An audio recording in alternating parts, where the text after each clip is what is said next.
possible level before getting into the execution and before inviting the private sector. Just for an example, the Delhi Mumbai Industrial Development Corporation, we have structured 4 gas-based power projects of 1200 megawatt each. For every single power project, we have already obtained more than 46 odd clearances, both at the central and the state So level. hence there is greater confidence that these projects and the kind of scale that we're talking about. Manish Agarwal, who joined us on the panel of PwC, and Manish, you advise many corporates, many governments, the entity that you're representing. So having said that, there is a lot hinging on a natural ecosystem sort of building up. There are a lot of people who say you can't just plant a city, plant a hospital, plant a factory and expect people to come and start living there. And that seems to be the experiment with smart cities. We've had a couple of cities which, for instance, Naya Raigad, which is seeing a lot of challenges. Yeah, I think I'll just build on what Abhishek said, that these projects are therefore planned keeping competitiveness at the core, competitiveness of manufacturing. So that is the starting point. Which are the locations where manufacturing can be competitive? And then what infrastructure, what ease of doing business, etc., needs to be put in place for that to become a reality. So when this session is about new paradigms, that's really the new paradigm of planning. You're right that then the urbanization, social infrastructure, all of that needs to come around, making that objective come true. Right, because let's talk about the South and start off with the CBIC, and I'm going to ask our second speaker, Mr. R. Dinesh, and you were speaking about the Madurai-Tuticorin corridor as well, which is very close to your heart. But let's talk about funding here, because you've got large entities coming in from Japan, from other players, the ADB and so on and so forth. But essentially, it all falls back on the state government, on the central government to find funding for these projects, because somebody will have to start paying up after a while. So hence, have we worked out a solution in that sense? Or are we walking into similar, I wouldn't call it a debt trap, but if we don't see the returns on investment, then it's again going to be a project left midway. Yeah, that's a very correct question, but I think that won't necessarily apply to the Madurai-Tuticorin corridor, because I think the government has actually taken the brunt of funding the initial acquisition of land. I think where they ran into a problem was what Manish mentioned earlier, of the inherent differentiation in cost, which should make people come and invest there. But to answer your question, I think that's the real challenge which I think all the people sitting in this room have faced enough times, and I think we are still not close to a final solution. Because whether it be the Madurai-Tuticorin corridor or any other corridor, or the new industrial parks we are speaking about, do we have investors coming in to be necessarily present as and when the projects are getting ready? Mr. Buhari, you are very optimistic, and clearly you need optimism, but optimism backed by rational and essentially answering the question, where's the money? You have some big numbers, you've got the land as well, talking about the projects that you shared with us as far as your group is concerned. But ultimately, how are you going to ensure that there is that kind of trickle-down effect, so to speak? So you're asking about the viability? Yes. Well, if you look at it inherently, obviously any project which is being done has to be inherently viable, Like what Faisal was saying earlier and whatnot, it's just the cost. Everything gets delayed. Permissions get delayed. If you were in the session this morning, you were there in the session with yes, what the IFCL chairman, Mr. Nair, was mentioning. Most of the time, it's delays. Project gets delayed, interest outgo, then you've got foreign exchange delays.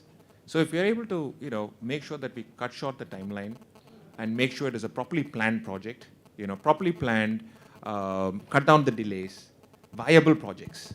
And it's like for example, if you take the power plant that we're doing, initially, some of the other projects in the other parts of the country, there's a viability issue. Because on one side, obviously everybody wants cheap power. As you asked the secretary at that point, you said, I hope I'm going to get customers for my power plant. Yeah, exactly. So then you go about and setting up a power plant, and the policy and the government, everything has to go hand in hand, right? But the good news is, if it is properly planned, and thankfully we've got big support from the Japanese here, which is fantastic because they are the best to plan and fund. So if we are able to take a leaf from their experience, follow that. For example, power today at an affordable cost, 3.5, 4 rupees, is something that everybody is willing to buy. But make sure that it comes in at the right cost, at the right time, make it affordable. Right. Talking about timelines, and this is a theme that's repeated, and we spoke about it during the mega infrastructure discussion as well. What's interesting is, and if I can speak to my Japanese colleague here from Japan, Mr. Tomohide, I hope I'm pronouncing that right. It's very interesting the way you said in your presentation, and as you did as well, Mr. Shimura, you said, we sat down with the state government and we said, listen, we're going to have this coordination committee, so we make sure that the timelines are set in and they are executed. It actually sounds like a very workable plan. But have you been facing any challenges? Is it something that's actually been working smoothly all along?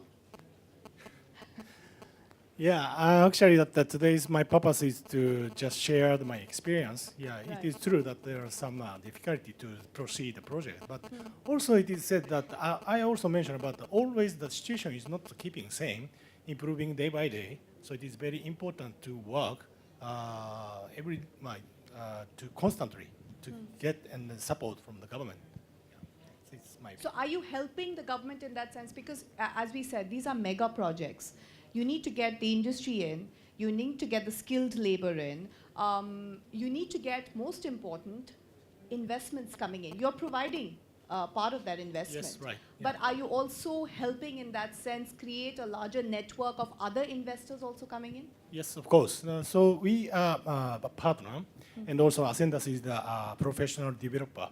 We are mainly the oil and gas field EPC contractor, so we are good at engineering. And also Mizuho Bank is a partner.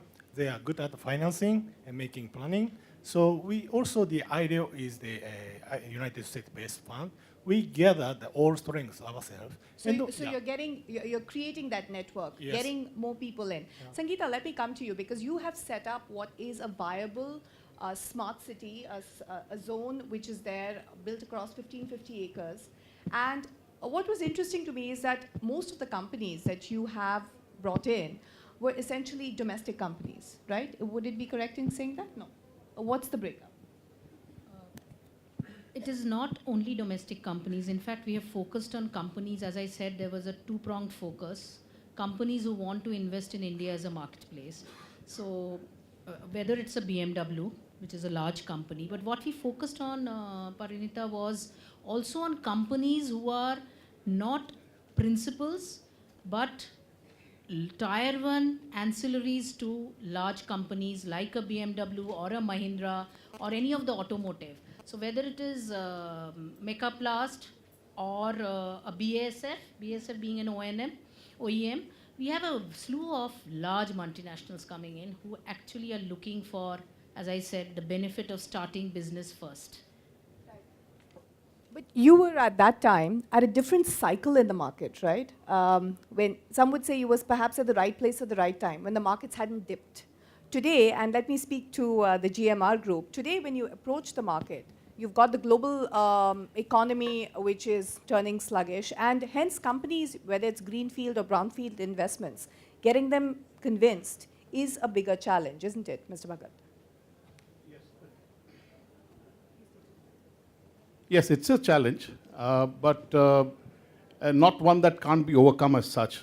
For the reason simply being that I think when companies look to us, to the country as a whole, to the state in particular, they would like to have a place where they feel it's possible to set up. I mean, we've had an instance now of a company which is going into trial production next month.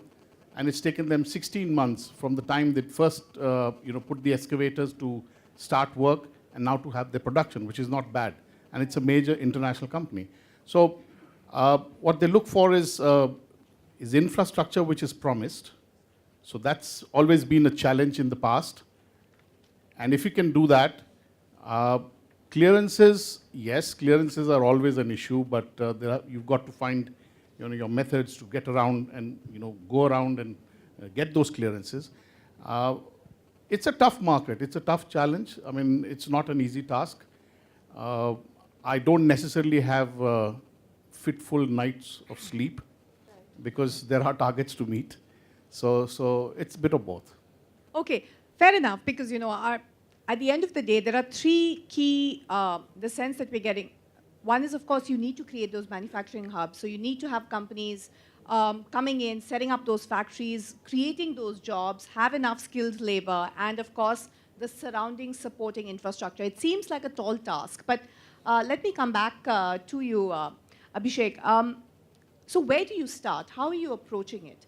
Do you first get the companies convinced, and hence you have smaller, you have entities such as Mahindra and GMR who are setting up ecosystems within the larger environment that you're setting up? I mean, which way do you approach it, or are you doing it all simultaneously?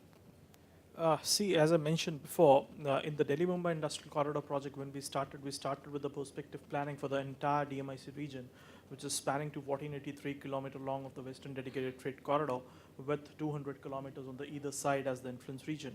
So initially, we did the perspective plan, and thereafter, we have identified the potential areas which can be taken up for development as the greenfield cities.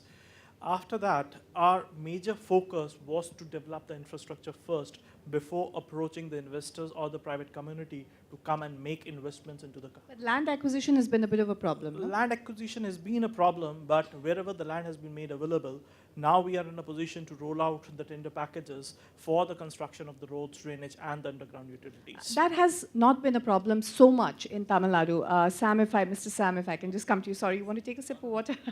Because, land is something that the government has been working proactively on. But you brought up a point. You said, listen, that these government agencies are not talking to each other. You mentioned, you mentioned SIPCOT as well as TIDCO. Not talking to each other, and both sort of going on this land acquisition spree and not seeing what's happening at the back end. Is that correct? I don't think there is an idealistic world anywhere. I'm just talking about Tamil Nadu. If there's an idealistic world, everybody would be there. We won't be sitting here. But at least here, we are telling you what is happening, and it's just minor issues. This is the first global investors meet that's ever happening. They want us, now they're listening to us. There is a very accessible administration, and I think it can be easily solved. Absolutely. It's always our job to play the devil's advocate. But, let's talk about the money. $181 billion is what CBIC requires. Is that correct? Is that number vetted? Okay. $181 billion.